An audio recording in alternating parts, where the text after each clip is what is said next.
Hello दोस्तों, मैं हूँ आपका साथी सुरेंद्र इंदौरा। आज हम बात करेंगे बावल की राजनीति पे और हमारे साथ है सफाई कर्मचारी आयोग हरियाणा के चेयरमैन इंजीनियर कृष्ण कुमार जी, जो बावल से चुनाव लड़ने के ताल ठोक चुके हैं बीजेपी से। टिकट किसको मिलेगी ये तो बाद की बात है, लेकिन वर्तमान राजनीति पे कृष्ण जी से पूछेंगे कि आज जो बावल की भाजपा है बावल में वो कहाँ खड़ी हुई। कृष्ण जी, आपका स्वागत है हमारे चैनल में। भारतीय जनता पार्टी बावल में आज किस मुकाम पर खड़ी है?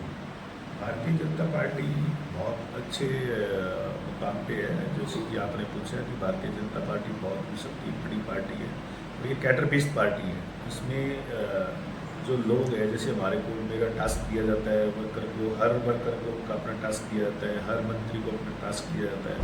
तो इसमें हम एक जो विजन है हमारा वो बिल्कुल क्लियर कट रहता है कि हमें पता रहता है कि भाई इसमें जो लोग हैं उनका कैसे भला हो सके, कैसे उनके लिए पॉलिसी बना सके, गरीब आदमियों के लिए हम कैसे जो योजनाएं हैं उनके लिए बना सके। तो बिल्कुल हम कंटिन्यू इसके लिए काम करते हैं। और हमारी जो जैसे मेरे सफाई कर्मचारियों का डिपार्टमेंट है, तो आपने अभी देखा तो सफाई कर्मचारी मिलने के लिए आए, सरपंच मिलने के लिए आए और सारे लोग मिलने के लिए आए। तो जो भी मेरा विषय है मैं उस पर पूरा कॉन्सेंट्रेट करता हूँ। और जो भी हरियाणा में जैसे फर्स्ट टाइम ये आयोग बना है तो मैं कंटिन्यू उसी हिसाब से काम करता हूँ। तो मुझे लगता है कि पार्टी बहुत अच्छे मुकाम पे है, पूरे हरियाणा में मुकाम पे है। बावल की बात तो हम कर ही रहे हैं, बट पूरे देश में बहुत अच्छे बावल में जो मैंने पूछा उसका एक रीजन था, बड़ा रीजन कि लोकसभा चुनाव अभी हाल ही में संपन्न हुए हैं।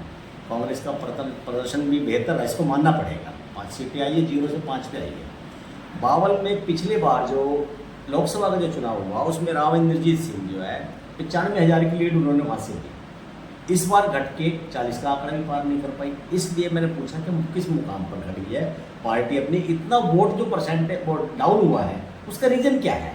ये जो हमारे जो कांग्रेस पार्टी है उसने एक नैरेटिव सेटअप किया कि भाई बीजेपी अगर 400 पार करती है तो आपका कॉन्स्टिट्यूशन बदल देगी। तो उन्होंने लोगों में एक गलत ये मैसेज देने की कोशिश करी। बट ऐसा नहीं है कि कुछ लोग थे जो उसमें बैठ गए और उन्होंने जो पार्टी से जो हमारी योजनाएं हैं वो बल्कि ले रहे हैं, जो चाहे बिना पर्ची की बात करें उसमें बैठ गए और उन्हें जो ये मैंडेट आया है पार्लियामेंट जो इलेक्शन का, तो इससे हम देखते हैं। और अभी असेंबली का इलेक्शन की 2 महीने के अंदर इलेक्शन है, तो उसमें हम पूरी ताकत के साथ लगे हुए हैं। और ये समझ में आ गया लोगों को कि भाई ये नैरेटिव जो सेटअप किया था ये बिल्कुल गलत था। तो ये जो नैरेटिव ऐसे इफेक्ट मोहल्ला पड़ गया, तो आप एंटी इनकम्बेंसी भाजपा जो उसको ही मानते हैं थोड़ा कारण कि भाई एंटी इनकम्बेंसी भी है पार्टी की, नॉट इवन मिनिस्टर है, जो मिनिस्टर की हम बाद में बात करेंगे, या पार्टी की या मिनिस्टर की जो बनवारी लाल जी है MLA, उनको भी एंटी इनकम्बेंसी हो सकती है, उसका असर आ सकता है इस चुनाव पर जो हुआ है। लोग थोड़ा सा ये मानने लग जाते हैं कि एंटी इनकम्बेंसी होती है, क्योंकि पार्टी का एक विजन रहता है, एक टारगेट होता है, एक गोल होता है कि भाई हमने लोगों के वेलफेयर के लिए काम करना है। तो वो कंटिन्यू डेवलपमेंट के काम है, कभी कॉन्टीन्यूस वो चलते रहते हैं, वो रुकते नहीं हैं। और इसीलिए जो हमारी पार्टी है वो उसका बिल्कुल अभी भी ये है कि जैसे अभी माननीय मुख्यमंत्री जी ने जो चीज़ें कर रहे हैं वो कैबिनेट में बिल्कुल पास करके एक साथ में जितने मिनिस्टर्स है अपना कैबिनेट है हमारी, उसमें क्लियर कट वो नोटिफिकेशन आने लगी है। चाहे 1,20,000 में जो HKR की कर्मचारी है उनको एक श्योरिटी प्रोवाइड करी है। तो मुझे लगता नहीं है कि एंटी इनकम्बेंसी है, क्योंकि ये जो डेवलपमेंट का जो सिलसिला है ये जारी रहता है। एंटी इनकम्बेंसी में इसलिए बात कर रहा हूँ कि अभी जो है ना, एक तो डिफरेंसेस जो वोट का है उसका आपने एक क्लियर किया, एक नैरेटिव बता दिया कि नैरेटिव इस प्रकार के फैलाए, जबकि बातें दूसरी भी हो सकती है उसके साथ में। दूसरा ये है कि बावल में कुछ ऐसी बातें सामने निकल के आ रही है, डॉक्टर बनवारी लाल जी का विरोध हो रहा है, उसका भी ये असर इस चुनाव में देखने को मिला है। जो विशेष तौर पे SC vote, Banwari Lal ji SC community से हैं, SC वोट काफ़ी डाइवर्ट हुआ है इस बार लोकसभा में काफ़ी, और उसके लिए ये मानते हैं कि डॉक्टर बनवारी लाल SC पे पकड़ नहीं बना पाए, जो सीधा सीधा उनको तो नुकसान है, पार्टी को भी नुकसान है। इन फ्यूचर अगर कोई दूसरा कैंडिडेट भी आता है तो उनको भी थोड़ा नुकसान हो सकता है। कहाँ तक सहमत है इस बात से? वो लोग सब हमारे कैबिनेट मिनिस्टर हैं जी, अब उनका कार्यशैली पे मैं बहुत ज़्यादा टिप्पणी इस तरह की करना नहीं चाह रहा, क्योंकि डेवलपमेंट कर रहे हैं पार्टी की तरफ से, जो उनको नेतृत्व दिया गया। अब वो लोगों में गए कि नहीं गए वो तो वो जाने, क्योंकि उनका अपना कॉन्स्टिट्यूएंसी है, उनको विधायक 2 बार उन्होंने बनाया है। अब वो उसमें कितना वोट लेने में कामयाब हुए हैं या नहीं हुए हैं, वो जैसे आप कह रहे हो कि SC जो कम्युनिटी में है, मान लो वो नहीं गए हैं तो पार्टी को तो नेचुरल सी बात है, इसका नुकसान ही होगा। हाँ। बट ऐसा नहीं है कि वो उन्होंने काम नहीं किया है, वो काम नहीं कर रहे हैं, या लोगों से वो मिलते हैं, उनका अपना काम करने का तरीका है। मेरा अपना काम करने का तरीका है, मैं भी पार्टी में वर्कर हूँ, वो भी पार्टी के वर्कर हैं, और जो भी पार्टी हमारे को जो काम देती है उसको अपने तरीके से, वो अलग चीज़ है कि भी आपका तरीका क्या है काम हमारी करने का। गार्जियन ने जो काम किया उससे आप जो रहते काम किया है पार्टी को के उससे कोई शिकायत किसी को नहीं, पब्लिक को हो सकती है लेकिन किसी पब्लिक को तो देखो, अगर आप हाँ। लेके काम नहीं करोगे, आप पार्टी जी जी मतलब काम, वो तो पब्लिक बोलेगी आपको। अगर आप पार्टी पॉइंट ऑफ व्यू से हो तो वो तुम्हारी राजनीति का अपना काम है, मेरा अपना काम है।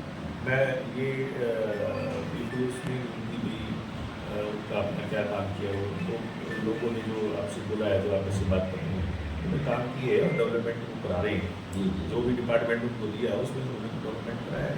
तो 2 महीने बाद चुनाव होने वाले हैं विधानसभा के। सुना गया है कि इंजीनियर कृष्ण कुमार भी बावल से चुनाव की टिकट लड़ने की तैयारी में है। इसी प्रकार और भी साथी हैं जो चुनाव लड़ने की राजनीति में देखो सबकी इच्छा होती है कि चुनाव लड़े। राजनीति में जो भी आदमी आता है उसकी अपनी इच्छा रहती है कि मैं एक चुनाव लड़ूं और मैं पार्टी की तरफ से टिकट पे चुनाव लड़ूं, क्योंकि मैंने भी 10 साल हो गए हैं जब से सरकार आई है, कंटिन्यू मैं काम कर रहा हूँ और बहुत स्टूडेंट लीडर रहा हूँ मैं। जी।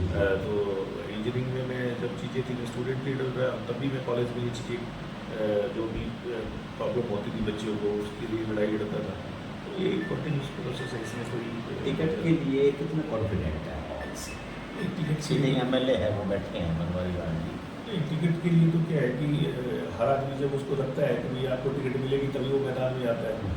अभी वो डॉक्टर साहब का मुझे नहीं पता कि भाई वो क्या है उनका अपना, वो भी अपने कॉन्फिडेंट है, मैं भी कॉन्फिडेंट हूँ, और भी कोई आदमी होगा वो भी कॉन्फिडेंट है। आप वो पार्टी डिसाइड करेगी। आपकी कॉन्फिडेंट का बेस क्या है बावल में मेरा- कि आप ही को टिकट पार्टी क्यों दे? मैं कृष्ण कुमार में ऐसा क्या है जो वही पार्टी उनको टिकट दे? मेरा जैसे भी आपने देखा है, अभी माननीय अध्यक्ष जी आए थे यहाँ, जी और ये लोग है, मेरे को 8-7 बजे मैंने फ़ोन किया है कि अध्यक्ष जी आप प्लीज़ मेरे घर से आएंगे। तो उन्होंने एक अच्छा पक्का प्रोग्राम था, फिर उन्होंने मेरे को बोला कि चलो मैं कोशिश करता हूँ, टाइम निकालता हूँ, क्योंकि उनका बड़ा बिजी शेड्यूल था। तो मैंने जितने बावल के जो लोग हैं उनको कॉल किया, वो आपने देखा होगा नीचे, जी जी बहुत सारे लोग आए और उन्होंने जो चीज़ें मेरे साथ जो इंट्रैक्शन है उनका, जी। वो अपने तरीके से इंट्रैक्शन है। अब डॉक्टर साहब के साथ अपना इंट्रैक्शन है अपना, क्योंकि वो 2 बार तो विधायक है यहाँ से।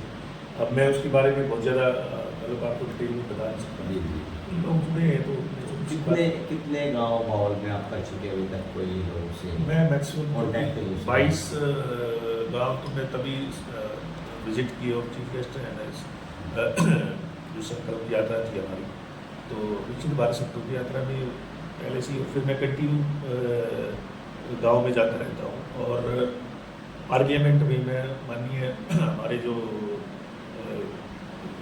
राव इंद्रजीत जी हैं, मंत्री जी के साथ सारे कार्यक्रमों में रहा, और अपने बहन आरती राव है उनके कार्यक्रमों में रहा, और यहाँ तक कि मैं, क्योंकि मेरे पास पूरा हरियाणा हाँ, है, देखा हरियाणा के लोग हाँ, जुड़े हुए हैं। हाँ, और मैं आपको बताऊँ, नूह में मैं गया, पुनाना में गया, कार्यक्रमों में गया हूँ, तो इसके लोग आते हैं, कुछ छोटा मोटा काम होता है मेरा। राविंद्रजीत सिंह की ही बात आ गई। राविंद्रजीत सिंह से आपके मैंने चुनाव में भी देखा है, मैं प्रोग्राम में गया हूँ तो आपको बैठे देखा है।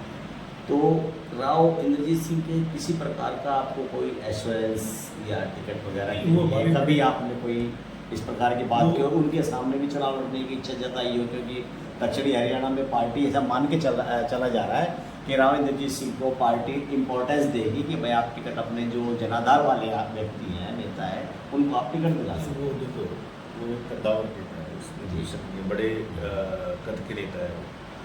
अगर राव साहब को लगता है कि भी क्रिश्चियन कैपेबल है या पार्टी के लिए काम कर रहे हैं, तो वो उनका आशीर्वाद रहा, तो मुझे लगता है फिर कोई दिक्कत रहेगी नहीं। अगर उनको नहीं लगता है या पार्टी को नहीं लगता है कि कृष्ण में कोई क्वालिटी है, कोई बात है, तो पार्टी डिसाइड करेगी। तो पार्टी के टिकट पे ही चुनाव लड़ना है, वरना पार्टी की सेवा करनी है। हाँ, एक बिल्कुल। सच्चे सिपाही की तरह। बिल्कुल, बिल्कुल। क्योंकि पार्टी ने भी आपके लिए काफ़ी कुछ किया है। हाँ, बिल्कुल। वाइस चेयरमैन आपको बनाया था, उसके बाद फिर चेयरमैन बना लिया आपको।